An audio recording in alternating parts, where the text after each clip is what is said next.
খেতে খুবই সুস্বাদু এবং পুষ্টি সমৃদ্ধ একটি খাবার মিষ্টি কুমড়া ভাজি। এটি ছোট বড় অনেকেই পছন্দ করে থাকেন। কিভাবে পারফেক্টভাবে ভাজিটি রান্না করবেন সেই রেসিপিটি আজকে আমি আপনাদের মাঝে শেয়ার করছি।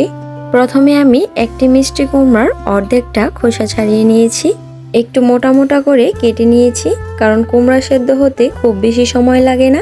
খুবই অল্প সময়ের মধ্যে ঝটপট এই রান্নাটি করে নেওয়া যায়। এগুলোকে ধুয়ে পানি ঝরিয়ে নিয়েছি। এবার কড়াইতে দিয়ে দিচ্ছি রান্নার তেল। তেলটা গরম হয়ে এলে দিয়ে দেব পেঁয়াজ কুচি, 4-5 কোয়া রসুন কুচি, 4-5টির মতো ফালি করা কাঁচামরিচ, পরিমাণ মতো লবণ দিয়ে ভালোভাবে নেড়েচেড়ে ভেজে নিচ্ছি।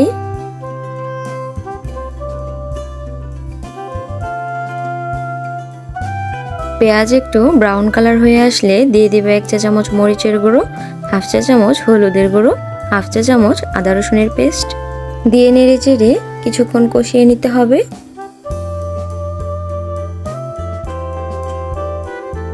কষিয়ে নেওয়ার পর দিয়ে দিব কেটে রাখা মিষ্টি কুমড়ার টুকরাগুলো।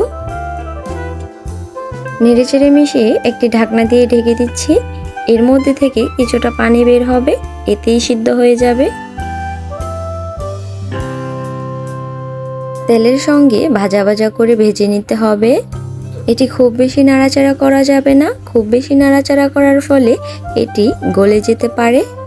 কিছুক্ষণ ভেজে নেওয়ার পরই দেখবেন একদমই সিদ্ধ হয়ে গেছে।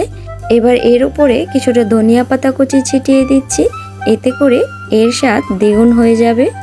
রেসিপিটি যদি ভালো লাগে অবশ্যই একটি লাইক করে চ্যানেলটি সাবস্ক্রাইব করে যাবেন, যেন পরবর্তীতে ভিডিও ছাড়া মাত্রই সবার আগে আপনার কাছে পৌঁছে যায়। আজকের মতো এখানেই বিদায় নিচ্ছি। সবাই ভালো থাকবেন। আল্লাহ হাফেজ।